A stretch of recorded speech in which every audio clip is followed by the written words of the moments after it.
Hello, welcome to the App Matters podcast presented by The Outer Loop. I'm Melissa Wilson, the producer as well as the inner Enso facilitator and marketing director for The Outer Loop, and I'm so happy to have you guys here in this space where we just create room to explore the question, what are we here to do? And I'm joined by a very lovely guest. Who are you? Hello, I'm Alyssa. Amazing. And how do we know you? I am part of the inner Enso group, and I also know Melissa from college. Yes, woot woot. Good times. And as always, we have someone being invisible behind the scenes. Who are you? It's me. I'm invisible. I'm Rachel Yoder, and I am the artistic director of The Outer Loop, and I am producing this episode. Amazing. Yay. So we'll introduce Alyssa a little more in a second, but we want to start with our five things game, like always, a little improv game to kick us off. So I'll give you my category first, and then you can do yours. Okay.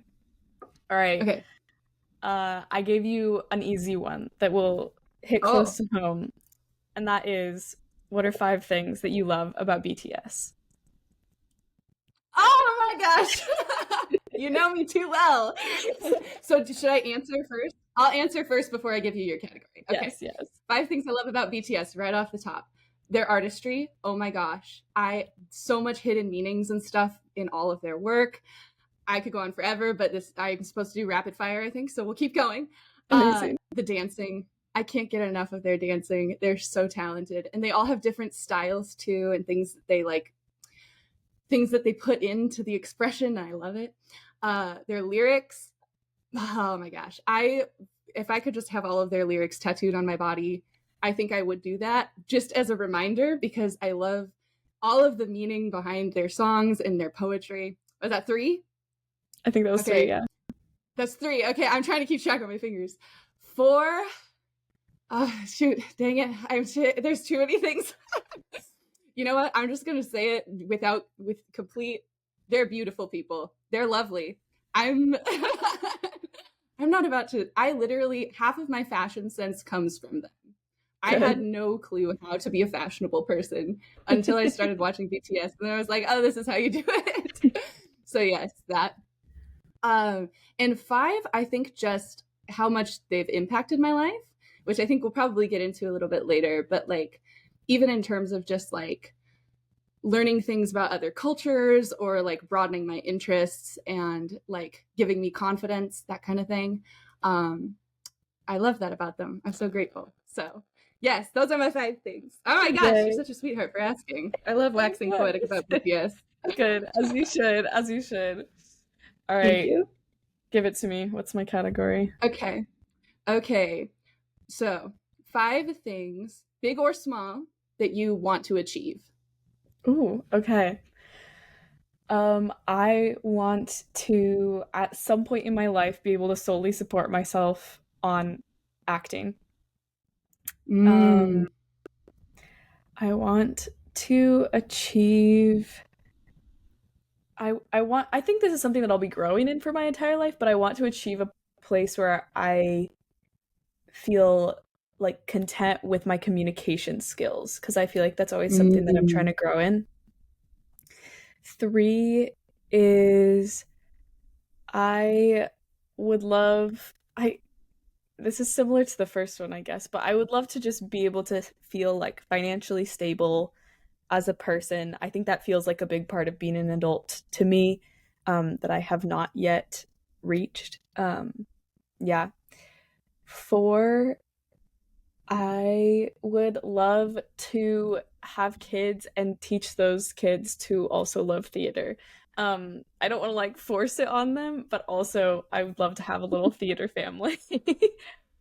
And 5, I just want to like travel a bunch and see different parts of the world and learn from them, and also just like appreciate them. I love nature so much, and there are so many aspects of nature that I have not had the opportunity to witness. So yeah, that was a good question. Yeah. Okay. Well, thank you. Yes. And Yeah, thank you for okay. your answers. They were so lovely. Of course. Thank you. Yes. Okay, yay. So, yeah, we just wanted to have Alyssa on to chat about her journey in finding her purpose, and specifically for her, I think that has involved a lot of things around art and around femininity. Obviously a million other things, but I think we're going to kind of center on those things today. But could you start with just telling us a little bit more about yourself, where you're from, what you do, all those sorts of things? Yeah. Sure. So I am from Spokane, Washington, born and raised. I've been over here my whole life, and I'm still over here as of currently.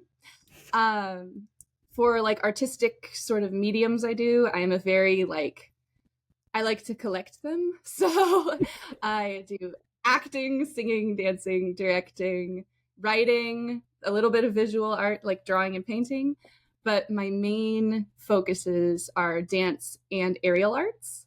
And my main apparatuses are aerial silks and static trapeze. No, it's not static, dance trapeze. I used to do static trapeze. I do dance trapeze now. Amazing. So yes. Amazing. So good. And yeah, I think you touched on this at the beginning, but Alyssa is a member of the 2024 Inner Enso, which has been so lovely to have her perspective as part of that. But we go back way further to college. Alyssa directed what is to this day my favorite show that I've ever been in. And I'm not just saying that because you're on the podcast. Yeah, so we went to college together. We went through the same theater program, and Alyssa graduated a year before me. So her like capstone directing production was a musical called Ordinary Days, which I had the immense blessing of being in. It was so good. Yes. She was my Deb, everyone. She was amazing. She was so lovely. Thank you. No, I loved directing that show. That was like one of my absolute favorite parts of being in the theater program. And it's a very small cast for anyone who doesn't know. So it was really, I got to really dig deep with each of the actors. And it was a super huge blessing to be able to do it with Melissa. So yay, so much love. Yes. Okay, well I could just talk the whole episode about how much I love you, but wait. Potentially not as good as helpful a use of time. Perhaps not. So yeah, I want to first chat about some kind of things along the lines of the Inner Enso group, and just chat a little bit about your journey in your femininity and in being a woman. I think we'll just start with, have you always loved being a woman? I have not, and you knew the answer to that question because we've talked about it. But no, so growing up, I was raised in a very conservative household to begin with, and a lot of that impacted my impression of femininity. So particularly, I love dancing, right? And for a while, that was not anything that sort of came into conflict, like my femininity in dancing. But the older I got, the more it was like, oh, it's not really okay for you to dance anymore, or it's not really okay for you to do that style or wear that costume. You can't really progress because it's inappropriate, right? And so that was one of the really early things that I was like I would see guys dancing and doing the exact same moves, and people had no problem with it. But then if I did those things, all of a sudden it was inappropriate, right? So that was one of the first ways, artistically, that I started to feel like, oh, my femininity is holding me back. Like being a woman is holding me back. And then also, I have some really talented brothers who are also actors. And we would audition for the same shows all the time. And to see sort of the progression where we would practice just the same, we would prepare just the same, but consistently they would get really good roles that they totally deserved, in my personal opinion. But I kept feeling like there's this barrier I can't get through. And it was so obvious, it's there are so many women and there's not as many men. And it was just like, now here's another thing that feels like a barrier, to my creativity. And I distinctly remember one day I was so frustrated about it. And I was talking to my little sister and I was like, I just feel like everything about being a woman is just holding me back. And I hate everything about being a woman. Like I'm pretty sure I said something very close to those exact words. I was like, I just hate being a woman. So yeah, I had a lot of struggles processing that kind of stuff at first. Yeah. And it was very frustrating. That sounds frustrating. Yeah. Yeah. So then I'm gonna guess that something changed somewhere along the line, because now you're like focusing your art around femininity and all of that. So yeah, share that process with us a little bit. Sure. So, sort of along with the creative limitations, there were other, I don't want to say real life limitations, but just other things that were all sort of piling up, right? So it's like, oh, I'm the oldest daughter in my family. And so a lot of pressure to be perfect and responsible all the time. And then what really happened was I kept burning out of stuff. So in high school, I had this very clear understanding, I thought, of what I was going to do. And it was like, okay, I'm going to go to college. I'm going to get my education degree. I'm going to be a primary school teacher, but that won't even matter because I'm going to get married right out of college, just like my mom did. And then I won't have to work. He'll work. And that will be my whole life. And I didn't even take the time to decide if that was something I wanted, because I was only thinking that was what you're supposed to do, right? You're supposed to do that. That's what all the women of the older generation in my family did. So I just thought that's how life worked. Life works one way. Yeah, definitely. I started the education program, and I love teaching and I loved learning about education, but I hated the bureaucracy and working within a lot of guidelines that I felt like weren't actually helpful for kids. And having to balance that, I burned out super fast. And I was like, I don't have time for any of my creative stuff anymore. I don't have time for any of the things that like fill up my life anymore. So I burned out of that. So then I switched to I switched to EWU to do theater. And I was like, this is great. This is fine, but only for now, because after I get my degree, I have to get a practical adult job. So I finished my theater degree. I loved getting my theater degree. And I was like, cool, now is the part of the show where I don't use my theater degree for anything financial. And I go get like an office job or something with the experience that I have in that. And then theater will still be on the sidelines.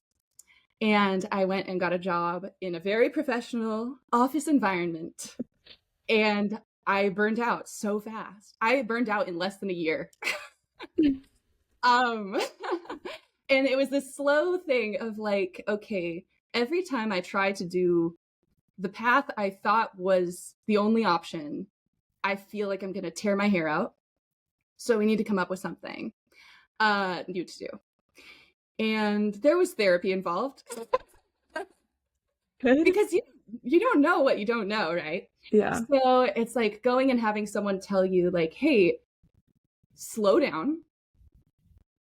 What do you even want for your life? And like, who is the person inside of you that you're not being because you're being who you think you're supposed to be, right? Yeah. So after kind of having a few of those discussions, I quit my job, which I thankfully was able to do. And I was able to take some time to actually think about it. And I was like, all this time, all I've wanted to do is just dance. All I wanted to do is just dance, because back when I was a kid, I wanted to, and we had all these barriers, and I kept trying to get back into it or trying to do it in a way that I could fit it in to this like version of myself I thought I had to be, and it was not working and not working. And then I tried to get a dance minor at Eastern. I don't know if you remember that. I tried. And COVID came along, and they dropped the dance minor program. Yep. And so when I quit my job, I was totally aimless. And I was like, you know what? I'm gonna study dance now, just on like of my own volition. And so, and I had just been getting into BTS, and I had been looking overseas at like dance studios. And there's this really fantastic dance studio in Seoul, South Korea called 1 Million Dance Studio. And I was like, you know what? Since I couldn't get my dance minor, and since I've been pushing this off and wanting to do this for so long, I'm just gonna go. And so I took a 2-month trip to South Korea to study dance. And we did some self-discovery on that. Yeah. Tell us about that. I think a lot happened in South Korea. A lot happened in South Korea. That can be the title of the episode. So let's talk about South Korea. So, I had, prior to my Seoul trip, I had almost never gone outside the country before. I had gone to Canada one time for like a week. So that was the extent of my experience. I had never flown internationally. We were in new waters, literally and figuratively.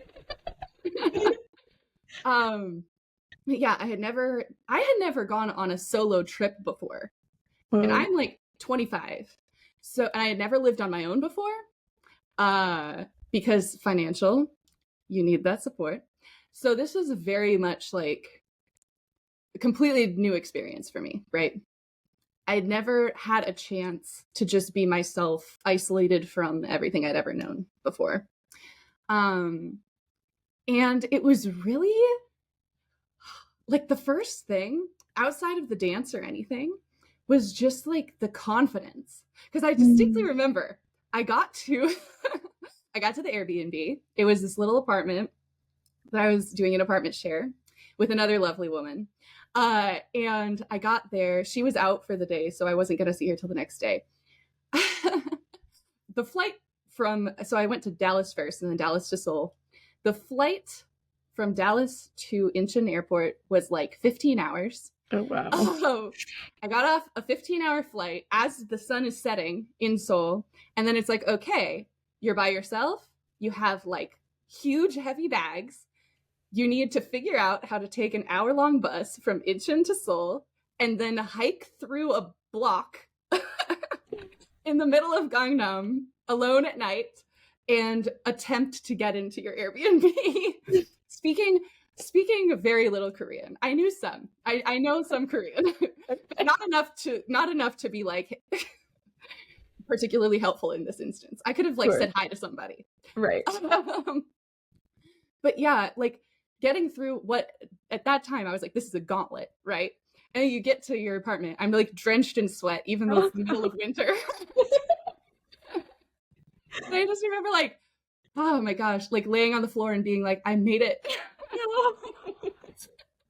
But yeah, no. And then like every day it's like, okay, if you want to eat food, you have to go out into this place you've never been before, figure out which building is even a restaurant, and like talk to someone in a language that you barely speak and hope that ends with you getting food. But like the wild thing was up until then, I had been operating so much under the assumption of like how things are supposed to be or how I'm supposed to act or all this. And being in another country, it's like, oh, the way things are here is completely different, right? The expectations of society are completely different. And like, it's not worse or better. It's just a different place. And so it's like, there was this slow understanding of like, oh, I can just like be like just exist. And that is enough for me to be myself, you know? Mm-hmm. So that was the first thing, was just like this acceptance that like, however I am here, regardless of how people perceive me, like, that's okay, you know? Yeah. So like this slow self-acceptance, you know? And then what was really amazing is that I started to have all of these really positive experiences and make all these friends, and I wasn't trying to be anyone else. So it felt Mm-hmm. way more honest. It was like, oh, they're friends with me, and I'm being my actual self right now. Like, I'm not trying to be like this perfect, like, hyper practical person. I'm not trying to be like I'm not holding myself back, right? Yeah. I can just exist. That was so huge. And then slowly there was this like trickle down of like it was in so many aspects, but it particularly in femininity, it was like, oh, I part of the reason I am the way I am is because I'm a woman. And all of a sudden, now that I'm not trying to pretend or be someone I'm not, I actually like the way I am. And it was this slow progression of like, wait, I like being a woman. Oh. I do. And it was like a full 180. It was wild because all of a sudden I was like all of these parts of me that had felt like limitations and had felt like I'm not allowed to do that. I think mentally I was just like, no, I can. I'm allowed to. And then I was like, oh my gosh, like, and then taking the dance classes was so good because like I mean, even just like women and men move differently generally. Yeah.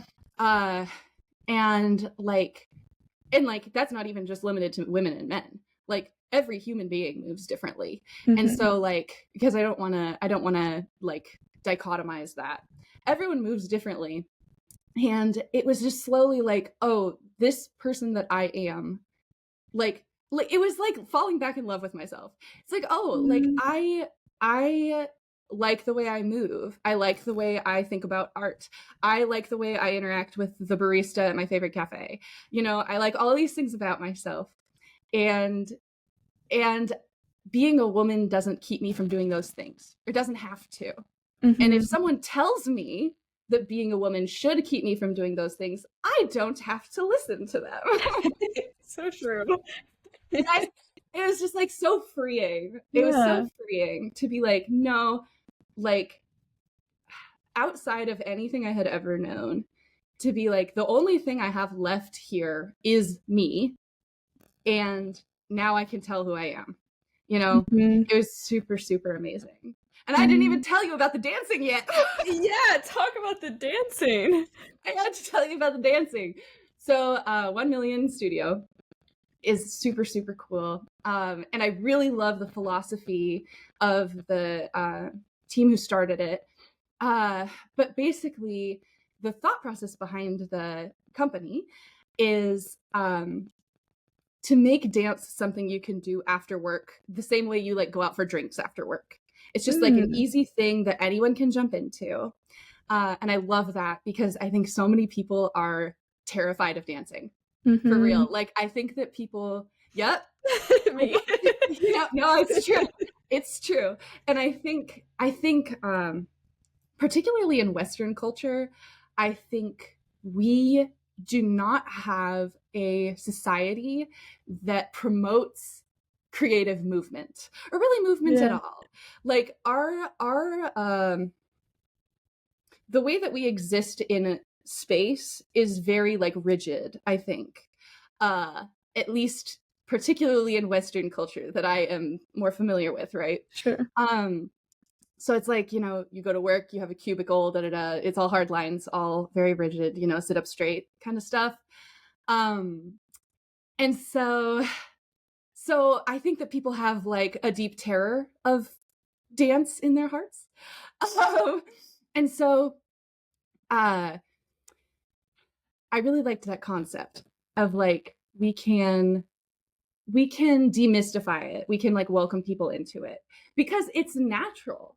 Like wanting to move your body is a very natural instinct, right? Totally. And hearing music and like bouncing to the rhythm is very natural, you Right, know? It's right. like a joyous thing. Yeah. And so I hate it when people try and like make dance so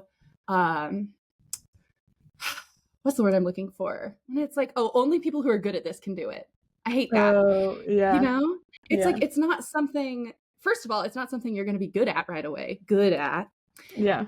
But second of all, like, who cares if you are or not? It's a fun thing to do. Yeah. So I love the idea behind that.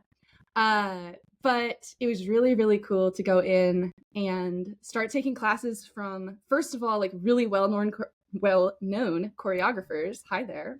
I can speak. But also choreographers who spoke Korean. And so the only language we had in common was dancing. Oh. Yeah, and it was really cool too because there was a spectrum for sure.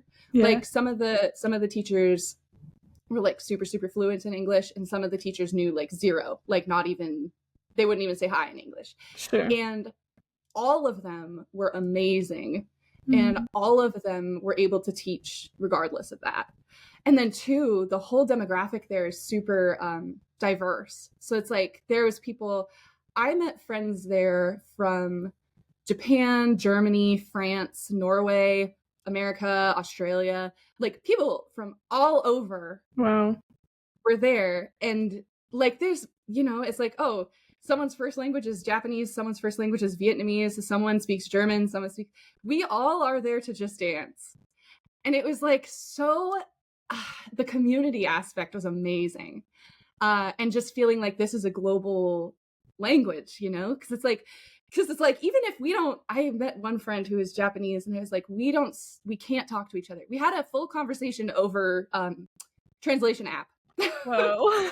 Back and forth over translation app where he would type something and I would type something. Oh my gosh. But it's like at the end of the day, when you're in class and we're going through and everyone's doing their small groups, if you run up to someone, any language, and hold out your phone like, please record me, everyone was down. It was like we're bonded in that moment, you know? Yes. But yeah, and it was just this whole it was like groundbreaking for me in so many ways, because it was like we're having this awesome cultural exchange. I'm learning so much. I learned a bunch of styles I had never been able to touch before, because Spokane, for as much as I love it, is like not a big dance city. You know what I mean? No, it's not a big anything city. It's not a big city. And it was like I'd wanted for so long to do like popping and tutting and heels, and it was like to be in a room and actually have a teacher teach it to me was so awesome. And just like mind shatteringly, like I felt so lucky to have that opportunity. Yeah. But yeah, and then okay, I think just like the deepest part of it was that like I was going pretty much every day, sometimes multiple times a day, to dance, because I was like, this is why I'm here. Right. And it was like the final step, I think, in like coming back into acceptance of myself was coming back in touch with like my body and like the way I look, the way I can be perceived, the way I move. Because there are some things about my movement that I'm like, I'm so awkward. Like I'm just like this skinny, like lanky arm situation, and it doesn't it doesn't always look cool in the styles that I like. And so I had a lot of insecurity about that. And slowly I remember I got so I was very honored because occasionally for certain classes with certain choreographers at 1 million, they'll film it with professional equipment, okay, and post it on their YouTube channel.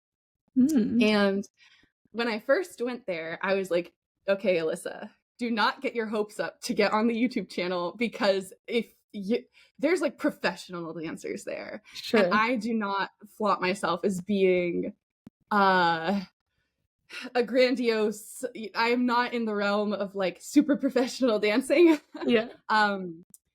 So I was like, don't get your hopes up. I was very excited because I was like, I'm not in the very beginner level classes. I can be in the intermediate. Mm-hmm. That made me really happy. Yeah.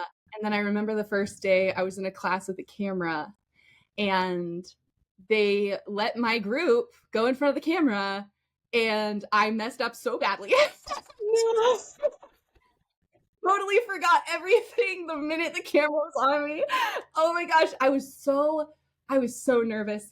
Oh my gosh, because I thought I was like, no, this like I thought I was mentally prepared. I was not.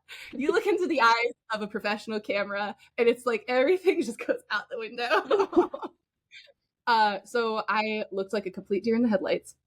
But then I had experience, right? Mm-hmm. So the next time that I was in a class with a professional camera, I got pulled up again to be one of the groups that got filmed, and I made it into the YouTube video, their YouTube channel. Oh my goodness. And then I made it like 3 more times. Whoa.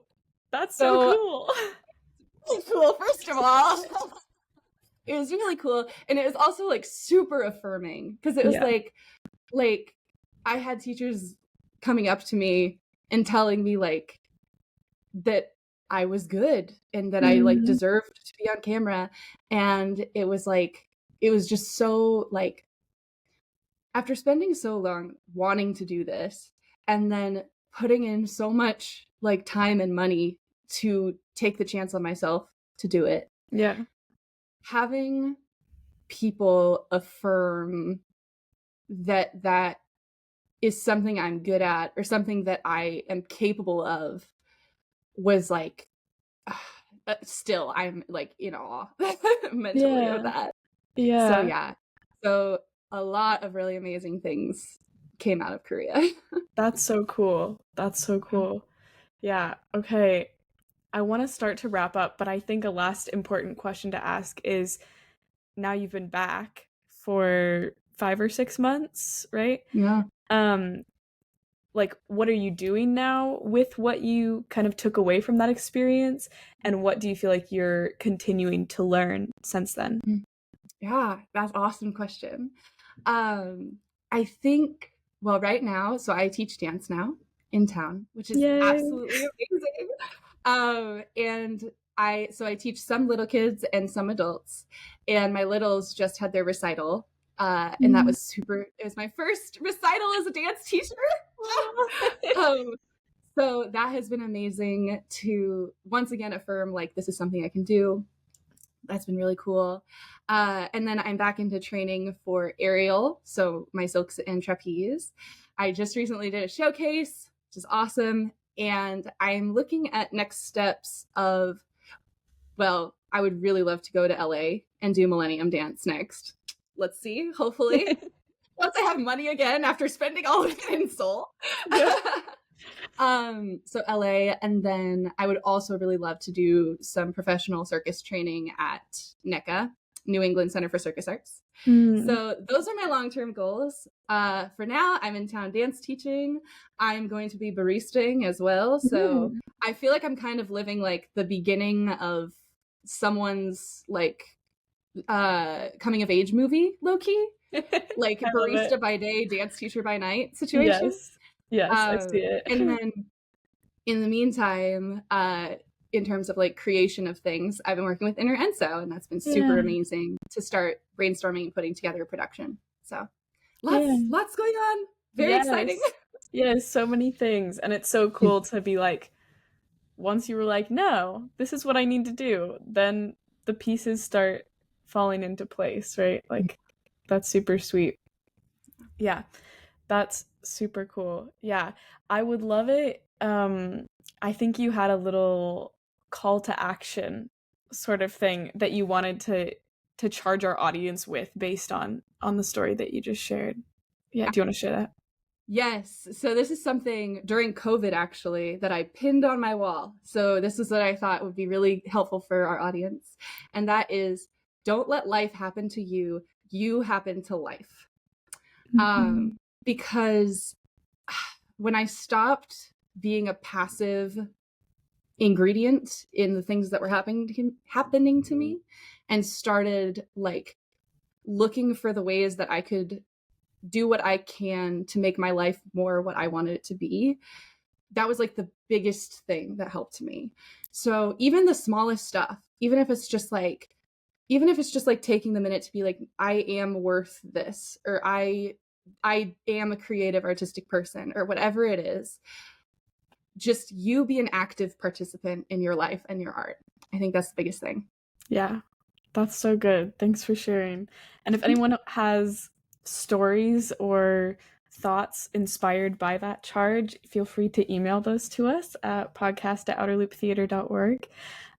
Yeah, and thank you so much, Alyssa, for coming on. It was so good to have you. Thank you. Yes, and thank you to our audience for listening. We're so grateful to have you, and come back next Thursday, wherever you get your podcasts for every episode. Follow us along on social media. Is there anywhere that you want people to follow you, Alyssa? Yes, I have an Instagram for my dance and aerial. So that is at Digilys417, DIGILYSS 417 on Instagram. I would love to see you. Yay, amazing. Definitely following Alyssa on Instagram is like the highlight of my day, because you just get to watch someone like spinning in the air. It's really cool. But yeah, we'll put that in the description below, so people can follow you. And yeah, we're just so grateful to have you. And we will see all of our listeners next week. All right. Ooh. Bye. Bye.